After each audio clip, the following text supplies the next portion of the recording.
अस्सलाम वालेकुम नाजरीन, वक्त का पहिया कैसे बदलता है आज हम आपको बताएंगे। डकी भाई जो एक मारूफ यूट्यूबर हैं, इनको जब NCCIA की जानिब से गिरफ़्तार किया गया था तो उनके ऊपर इल्ज़ाम था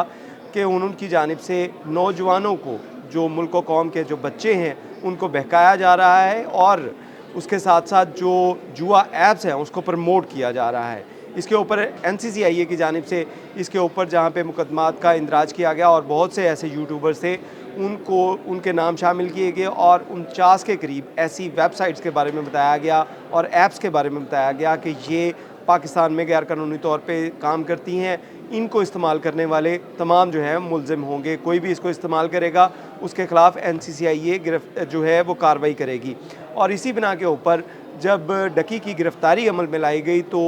NCCIA के एडिशनल डायरेक्टर सरफराज चौधरी की जानिब से जो हैं वो सैकड़ों ऐसे मुख्तलिफ पॉडकास्टर्स या यूट्यूबर्स या मीडिया चैनल्स को इंटरव्यू दिए गए, जिसमें बताया गया कि किस तरह डकी जो है वो मुल्क व कौम के बच्चों को गुमराह कर रहा है और उसके ऊपर NCCIA किस तरह शफाफियत के साथ कार्रवाई कर रही है। लेकिन चंद ही माह के बाद जो है वो वक्त का पहिया बदला और उसके बाद सरफराज चौधरी, जिनकी जानिब से लोगों को बड़ी एक मुहिम चलाई गई कि बताया गया कि डकी और इस समय दीगर जो यूट्यूबर्स हैं वो किस तरह आवाम को गुमराह कर रहे हैं, लेकिन उनके ख़िलाफ़ ही FIA की जानिब से मुकदमा दर्ज किया गया और ये मुकदमा था डकी की अहलिया की जानिब से जो रिश्वत दी गई थी उनको, उस बिना के ऊपर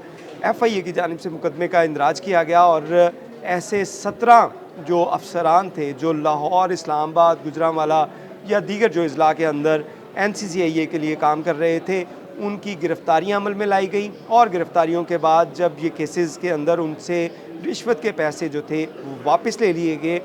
रिकवर किए गए, तो उसके बाद उन अफसरान की जानिब से, जिसमें सरफराज चौधरी भी शामिल हैं, उस्मान है असिस्टेंट डायरेक्टर और इसी तरह बहुत से जो अफसरान जिसमें असिस्टेंट सब इंस्पेक्टर,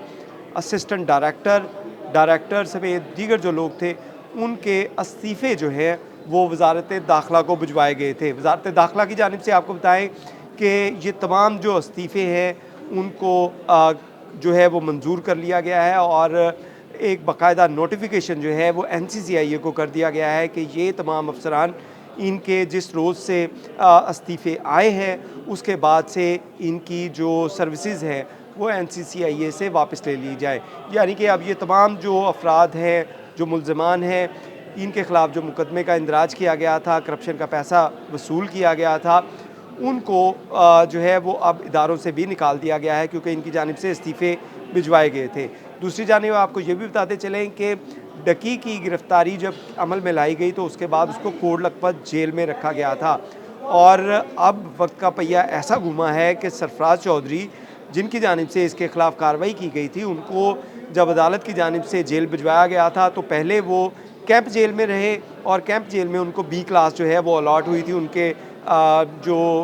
उनके रैंक के मुताबिक, क्योंकि 19 ग्रेड के वो ऑफिसर थे तो उनको B क्लास जो है अलॉट की गई थी। लेकिन चंद रोज़ बाद ही उनको कोट लखपत जेल के अंदर मुंतकिल किया गया और उन समेत बाकी जो मुल्ज़िमान हैं उनको कोट लखपत जेल में मुंतकिल किया गया है और उसी जो है वो बैरक में इस वक्त सरफराज चौधरी मौजूद हैं, जहाँ पे कभी डकी भाई जो है वो मौजूद रहे हैं और 100 दिन उनकी गिरफ़्तारी के लिए गिरफ़्तारी के बाद जो जेल में गुजारे थे और अब जो है सरफराज चौधरी भी उसी बैरक में मौजूद हैं जहाँ पे डकी जो है जिसको रखा गया था। इस हवाले से आपको ये भी बताते चलें कि वज़ारत दाखिला की जानिब से ऐसे तमाम जो करप्ट अनासिर थे जिनके ख़िलाफ़ मुकदमात का इंदराज हुआ और उसके साथ साथ जो इत्तलात आ रही थी उनके ख़िलाफ़ कार्रवाई जो है वो तेज़ की जा रही हैं और 250 के करीब ऐसे जो अहलकार और अफसरान शामिल हैं जो NCCIA के अंदर जो काम कर रहे थे, उनके या तो कॉन्ट्रैक्ट जो हैं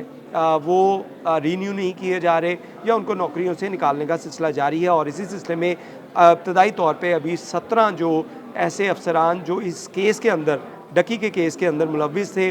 उनके इस्तीफ़े मंजूर कर लिए गए हैं और अब वो NCCIA का हिस्सा नहीं रहे और नौकरी से भी उनको हाथ धोना पड़ा और उसी जेल में उनको रखा जा रहा है जहाँ पे उन्होंने डकी को गिरफ़्तार किया था और उसके बाद वहाँ पे रखा था। बहुत शुक्रिया।